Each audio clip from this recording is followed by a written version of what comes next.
ఏ పాదసీమ కాశీ ప్రయాగాది పవిత్ర భూముల కన్న విమలతరము, ఏ పాద పూజ రమాపతి చరణాబ్జ పూజల కన్నను పుణ్యతమము, ఏ పాద తీర్థము పాప సంతాపాగ్ని ఆర్పగా జాలినామృత ఝరము,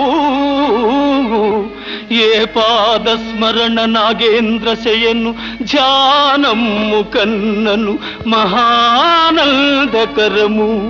అట్టి పితరుల పద సేవాత్మమరచి ఇహ పరములకడమై తపిల్చువారి కావగలవారు లేరు లేరు ఈ జగాన వేరే. నన్ను మన్ని